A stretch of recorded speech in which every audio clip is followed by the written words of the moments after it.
তাহলে আমরা কে পেলাম কে পেলাম না? শোনার এক মা চার ছেলে, কেউ মাস্টার, কেউ ডিগ্রি, কেউ ইন্টারমিডিয়েট, কেউ মেট্রিক পাস। যে মাস্টার ডিগ্রি পাস সে ভালো চাকরি করে, যে ডিগ্রি পাস সে কম একটু চাকরি করে, ইন্টারমিডিয়েট। এখন আমরা সবাই নেতা, যার যার ক্যাপাসিটি ক্যাপাবিলিটি দিয়ে যার যার এলাকায় ব্যবসা বাণিজ্য করবে, এটাই স্বাভাবিক। কিন্তু একজন আক্রমণ করে কে পেলাম না, দল করবেন কি করবে না, এটি কোনো উদাহরণ হতে পারে না। সাপ প্রশাসক হয় অবশ্যই প্রত্যেক ওয়ার্ডে কম বেশি প্রেসিডেন্ট সেক্রেটারি নেতা কর্মীদের সহযোগিতা করছে। আবার এমডি সাহেবের ছেলে, আমি আশা করব তারও নেতা কর্মীর দিকে খেয়াল রাখবেন। কারণ নির্বাচন 5 বছর পর হবে, এই নেতা কর্মীরা আমাদেরকে খেতে আন্দোলন সংগ্রাম করে দলকে ক্ষমতা না, এমপি নির্বাচিত করে, মেয়র নির্বাচিত করে, কাউন্সিলর নির্বাচিত করে। আর আমরা যদি ওই সুসময় তাদেরকে ভুলে যাই, তাহলে তারা মনে আঘাত পায়, তারা শক্তি হারিয়ে ফেলে। তাই আমি এখান থেকে আমাদের এমপি, মন্ত্রী, প্রশাসক সবার প্রতি দৃষ্টি আকর্ষণ করবো, আপনারা তাদেরকে যথাযথ দৃষ্টি রাখবেন, যার যার যোগ্যতা অনুসারে তাকে সহযোগিতা করবেন। আর কালকে 1 মে এর একটা গুরুত্বপূর্ণ দিবস। 1886 সালে ইন্ডিয়ার শিকাগো শহরে 8 ঘন্টা কর্মবিধির দাবিতে যে শ্রমিক আন্দোলন হয়েছিল, তখন অনেকের শহীদ হয়েছে। তাই ওই 1886 সাল থেকে যুগে যুগে শ্রমিক সমাবেশ হচ্ছে।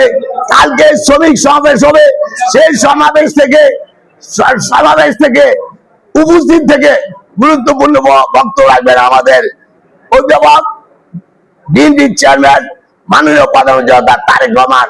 কালকে সে দিক নির্দেশনামূলক অনেক গুরুত্বপূর্ণ বক্তব্য রাখবেন।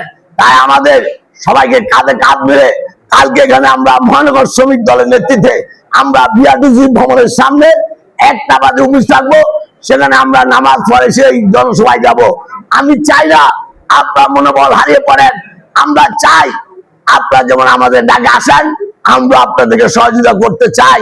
কিন্তু 2 মাস হয়েছে মাত্র বিএনপি ক্ষমতা এসেছে, এত তাড়াতাড়ি ডিহাইড্রেট হলে, দুর্বল হলে, শক্তি হারিয়ে ফেললে চলবে না। সামনে আমাদেরকে এগিয়ে যেতে হবে। গুপ্তদের সাথে আমাদের সংগ্রাম করতে হবে, নাঙ্গুদের গডফাদারদের সাথে সংগ্রাম করতে হবে, অপশক্তির সাথে সংগ্রাম করতে হবে।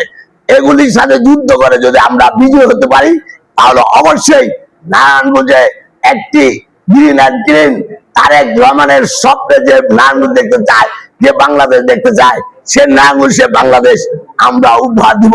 অবশেষে আমি আপনাদেরকে বলতে চাই, সকল ভেদাভেদ ভুলে গিয়ে আগামী দিনে শ্রমিক সমাবেশের পর নারায়ণগঞ্জে বাংলাদেশের সাংগঠনিক কার্যক্রম শুরু হবে।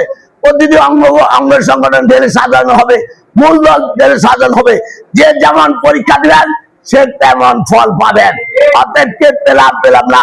আজকে ওয়ার্ডের প্রেসিডেন্ট সেক্রেটারি আসেন, থানায় যাবেন, থানায় যারা আসেন মহানগর যাবেন, যারা অঙ্গ সংগঠন আছেন তারা মূল দল যাবেন, ছাত্র দল যুব দল যাবে, যুব দল মূল দল আসবে, মহিলা দল মূল দল আসবে। কিন্তু কথা হলো, আপনার যদি ডিহাইড্রেট হন, পেলাম না এই কথা আর শুনতে চাই না। আমরা চাই আমরা শান্তিতে ঘুমাইতে পারি, গডফাদার আমাদের চক্ষু রাঙ্গানি দেয় না, আমরা রাস্তায় নির্বিঘ্নে হাঁটতে পারি। অতএব আমরা চাই আমরা ঐক্যবদ্ধ ভাবে নারায়ণগঞ্জ মহানগর আগামীকাল আমরা 12টা বাজে এখান থেকে রওনা দিব। আপনার যার যার ডিউটি দিয়ে লোকজন দিয়ে আসবেন। এই সরকার আগামী দিনে আপনাদের পাশে থেকে আপনাদের যত সুখ দুঃখ আহ্বায়ক সাহেব এবং আমি আপনাদের পাশে থেকে এই সুখ দুঃখ লাঘবের চেষ্টা করবো। তারেক রহমানের কাছে আপনাদের জন্য আমরা অবশ্যই কথা বলবো, আপনাদের জন্য